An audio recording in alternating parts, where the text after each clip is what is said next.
Hi friends. இன்றைக்கி நம்ம பார்க்க போகிறது T20 வேர்ல்டு கப்பில் ஸ்ரீலங்கா விசஸ் நியூசிலாந்து மேட்ச் தான். குரூப் 8ல் ஒரு முக்கியமான மேட்ச்சு. ஸ்ரீலங்காவுக்கு வந்து வாழ்வா சாவா மேட்ச்னே சொல்லலாம். இந்த மேட்ச் ஜெயிச்சா தான் ஸ்ரீலங்கா உள்ளே போக முடியுங்கிற மாதிரி சுச்சுவேஷனில் இருந்துச்சு. இந்த மேட்ச் ஜெயிச்சு அதுக்கு அடுத்த மேட்ச்சும் கன்ஃபார்ம் ஜெயிச்சா தான் செமிஃபைனல் ஸ்பாட் இருக்குது. ஏன்னா அவங்க தான் ஸ்ரீலங்காவில் நடத்துகிறாங்க வேர்ல்டு கப்பு. அப்படிங்கும்போது அவங்க கம்பல்சரி உள்ளே போகணுங்கிற ஒரு கனவோடு தான் இருந்தாங்க. ஆனால் அந்த கனவை வந்து நியூசிலாந்து ஒட்டச்சி எரிஞ்சிட்டாங்க. அப்படி தான் சொல்லணும். ஸ்ரீலங்கா வந்து டாஸ் வின் பண்ணி ஃபஸ்ட்டு வந்து பார்த்திங்கன்னா பவுலிங்கே எடுத்துக்கிறோம் அப்படிங்கிற மாதிரி போயிட்டாங்க. சரி, ஓகே, எல்லோரும் பண்ணுறது தான். டாஸ் வின் பண்ணி பவுலிங்கு ஓகே, பந்து நல்லா போடுவாங்கன்னு பார்த்தா நல்லா தான் போட்டாங்க. ஆரம்பத்தில் ஒரு 2-3 ஓவர் அடி பயங்கரமாக விழுந்துச்சு. அதுக்கப்புறம் கண்ட்ரோல்டாக கொண்டு வந்தாங்க. நம்ம தீக்ஷனெல்லாம் ரொம்ப அருமையாக போட்டார். மொதல் 3 ஓவருக்கு 9 ரன் தான் தீக்ஷனா. நம்ம பயலாக அப்படிங்கிற மாதிரி இருந்துச்சு. சும்மா நெருப்பு மாதிரி இருந்துச்சு. பந்து நல்லா போட்டார், 3 விக்கெட்டை எடுத்தார். வெள்ளாளகேவும் நல்லா போட்டார். அதுக்கப்புறம் வந்து பார்த்தீங்கன்னா கேம் வந்து நல்லா விக்கெட்டாக எடுத்துகிட்டே தான் இருந்தாங்க. ரச்சந்த் ரவீந்திரா ஒரு டீசெண்டான ப்ளே கொடுத்தாரு. ஒரு 30+ ரன் அடித்தார். அவுட் ஆகிட்டார். ஆமாம். அதுக்கப்புறம் ஆளுன்னு அந்தளவுக்கு ஆடலை. ஆளுன்னு பொறுத்த வரைக்கும் ஒன்றும் சொல்ல முடியாது. அவர் ஓப்பனரு 23 ரன்னுக்கிட்ட அடித்தார். நல்லா டக்குன்னு அடித்தார். டக்குன்னு கிளம்பி போயிட்டே இருந்தார். முடிஞ்சு. ரச்சன் ரவீந்திரா ஒரு டீசெண்டான நாக் தான். 32 ரன்னு கொஞ்சம் கெடுத்துட்டு போனார். ஆனாலும் அவரால் கண்ட்ரோல் பண்ணி கொண்டு போக முடியல. முடிஞ்சு. அதுக்கடுத்து வந்த பிப்ஸாக இருக்கட்டும், சாண்ட் அவுட் ஆரம்பிச்சிட்டாங்க. அதுக்கடுத்து ஒரு கட்டத்தில் வந்து பார்த்திங்கன்னா 15 ஓவருக்கு 90 ரன்னு 6 விக்கெட்டு நியூசிலாந்து. அப்போயே நியூசிலாந்து முடிவு பண்ணிப்பாங்க ஒரு வேளை மேட்ச் போயிடுச்சோன்னு. ஏன்னா 12 ஓவருக்கு வந்து எவ்வளோ ரன் எடுத்தாங்கன்னா 84 ரன்னு 5 விக்கெட்டு. அப்போ 13, 14, 15 ஓவருக்கு மொத்தமே 6 ரன் தான் போச்சு அந்த 3 ஓவருக்கு. அப்படி பார்க்கும்போது ஒரு பெஸ்ட் இன்னிங்ஸ் பவுலிங் தான் நம்ம ஸ்ரீலங்கா கொடுத்தாங்க. அப்படி பார்க்கும்போது ஒரு ஓகே, சூப்பராக இருக்குது. எப்படி ஒரு 130க்குள்ளே முடித்தாங்கன்னா சூப்பராக சேஸ் பண்ணிடலாம், பக்காவாக மஸ்ட் வின் கிடச்சிரும் அப்படிங்கிற ஒரு மைண்ட் செட்டில் தான் ஸ்ரீலங்கா இருந்தாங்க. அதுக்கப்புறம் தான் பேட்டிங்கில் இறங்கினார் சார்னர். ஒரு கேப்டன் இன்னிங்ஸ் எப்படி இருக்குங்கிறத ஒரு எக்ஸாம்பிள் போட்டு காட்டிட்டார். அதாவது வந்து பார்த்தீங்கன்னா அவ்வளோதான் முடிஞ்சு. இப்போ நம்ம சொல்லுவோம்ல 83 வேர்ல்டு கப் பார்த்தீங்கன்னு வச்சுக்கோங்களேன். ஜிப்பாவே கூட ஒரு மேட்ச்சில் அப்படி தான் வருஷக்கு எல்லார் விக்கெட்டும் போகும். அப்போ தான் வந்து கபில் தேவ் வந்து பேட்டிங் ஆட வந்திருப்பார். பேட்டிங் ஆட வந்துட்டு அப்போ தான் அடிப்பார்.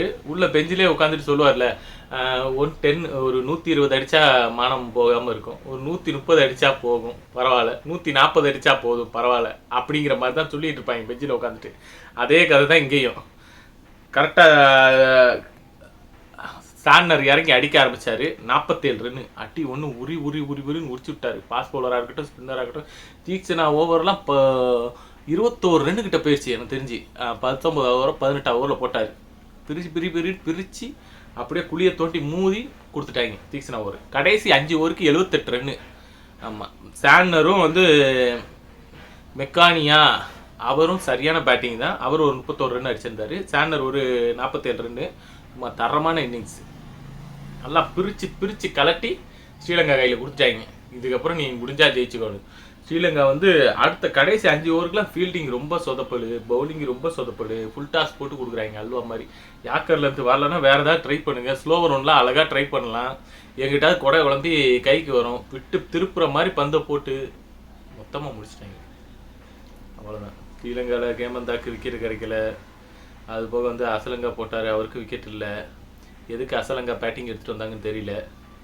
அசலங்காவை எதுக்கு கொண்டு வந்தாங்கன்னு தெரியல. பார்த்தீங்கன்னு வச்சுக்கோங்களேன்,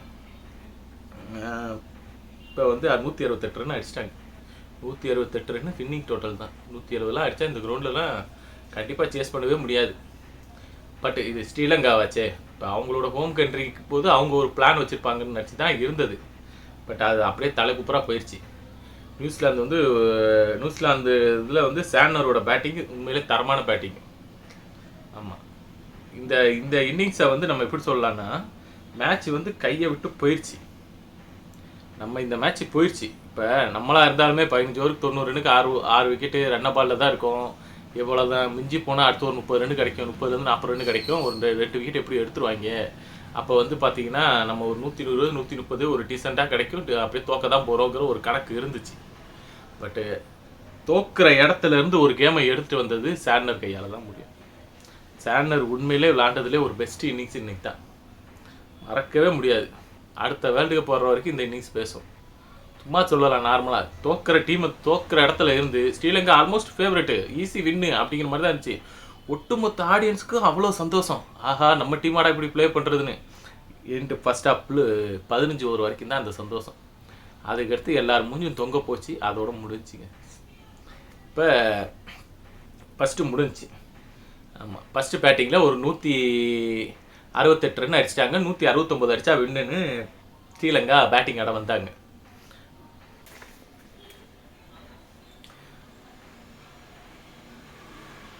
ஸ்ரீலங்கா வந்து பேட்டிங் ஆட வந்தாங்க. ஒரு 169 ரன் அடிக்கணும், எப்படி ஆட போகிறோம் அப்படிங்கிற ஒரு ப்ராப்பர் பிளான் எடுத்துகிட்டு வருவாங்கன்னு நினச்சா வந்ததும் பார்த்தீங்கன்னா நிசாங்கா அவுட். நிசாங்கா அவுட் ஆனது வந்து சர்ப்ரைஸ் தான். சர்ப்ரைஸ் பால், சர்ப்ரைஸ் விக்கெட்டு. ஏன்னா அவங்க இதில் சமீரா எப்படி போட்டாரோ அதே தான் கென்ட்ரி எப்படி போட்டார்னா கரெக்டாக பந்தை குத்தி லோ பவுன்ஸு, முட்டி கீழே. நீ எதிர்பார்த்துட்டு இருப்ப பவுன்ஸ் வரும் ஸ்லாட்டில் கிடைக்குன்னு, கரெக்டாக லோ பவுன்ஸு. அவரால் ஷாட் ஆடவே முடியல, போல்டு. உண்மையிலே மொத்த ஆடியன்ஸ் அப்பயே அதிர்ச்சி ஆகிட்டாங்க. அதோட மேட்சை முடிச்சிட்டாங்க.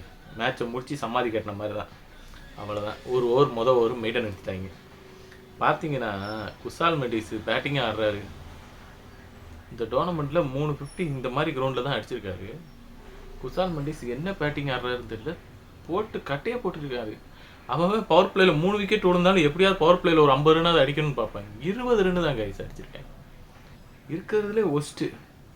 இல்லை நமக்கு புரியல. இப்போ வந்து உங்களுடைய ஹோம் கிரவுண்டு, நீங்கள் உங்கள் டீமை ரெடி பண்ணி கொண்டு வர்றீங்க.